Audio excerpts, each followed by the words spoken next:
देश के सबसे बहादुर, सबसे वीर, सबसे समर्पणकारी, सबसे सेवा में आगे और सबसे कट्टर राष्ट्रभक्त कौम को मेरा नमन, झुकते हुए नमन सब लोग। मेरे लिए सबसे गौरव की बात है यहां पे आके कि जो समाज आज मेरे सामने बैठा है और जो मेरे संग बैठा है यहां पे, वो मेरे लिए केवल एक समाज ही नहीं है, इस समाज का खून मेरे रगों में दौड़ भी रहा है, ये बात भी मत भूलना। हम लोग यहां पे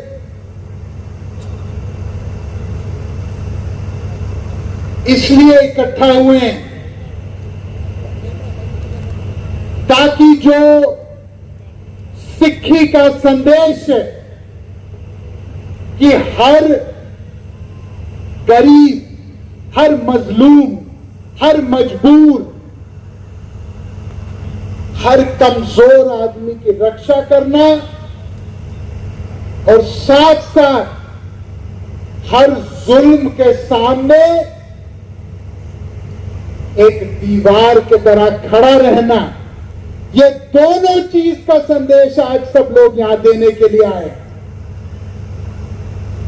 क्या मैं सही कह रहा हूं कि मैं गलत कह रहा हूं? ये एक ऐसी कौम है, ये एक ऐसा धर्म है, ये एक ऐसी जीविका है जिसने हमारे देश को न केवल अपनी सेवा दी, न देश के लिए अपना पसीना दिया, न देश के लिए केवल अपना अन्न पकाया और अपने खून से पैदा किया, लेकिन इस देश के लिए कभी नहीं सोचा कि देश हमारे को क्या दे रहा है। हमेशा यही सोचा हम आगे जाके देश को क्या दे सकते हैं। जिसके पास देने को कुछ नहीं है, माफ करिएगा, जो बिल्कुल बहुत बुरे हालत में है, वो अगर अपना समर्पण करे तो चलिए उसकी कीमत है, उसको भी प्रणाम करते हैं। लेकिन जो जमींदार आदमी होता है, जो सरमाएदार होता है, जिसकी एक बहुत लंबी तहकीकात है, जिसका एक बहुत ऊंचा नस्ल है, जब वो अपने बेटों को मरने के लिए सरहद पे भेजता है तो उसकी कीमत और ज्यादा होती है। हमारे देश के सिखों के ऊपर हमेशा अत्याचार हुए, चाहे पुराने 500 साल 700 साल पहले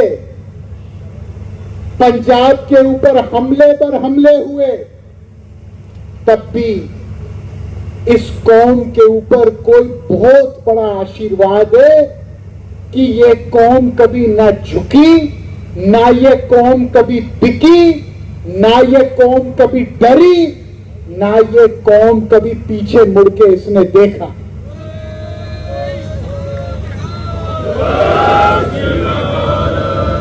मैं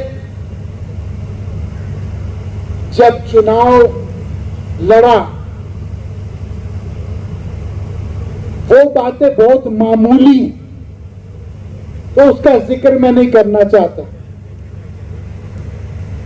बट मैं 2-3 चीज कहना चाहता हूं कि मैंने सिक्खी से सीखा क्या है, मैंने कौन सी सीख ली इस धर्म से। जब मैं पहली बार चुनाव जीत के गया तो मुझे याद है, मैं अमरिया में था, बड़ेपुरा साइड में। कुछ बुजुर्गों ने मुझे कहा कि बेटा तुमको जिता तो दिया है, लेकिन एक काम हम तुमको बताना चाहते हैं। मैंने कहा जी आप हुक्म करो। उन्होंने कहा बेटा हमारे समाज में हाथ हमेशा ऐसा होना चाहिए, हाथ ऐसा नहीं होना चाहिए। तो मैंने कहा जी मैं समझ नहीं पाया। उन्होंने कहा हम तुमको एमपी बना के भेजे हैं, लेकिन एक चीज हमने पढ़ी थी कि जवाहरलाल नेहरू जिसके तुम नाती हो, जब वो पहली बार सदन में गए प्रधानमंत्री बनके,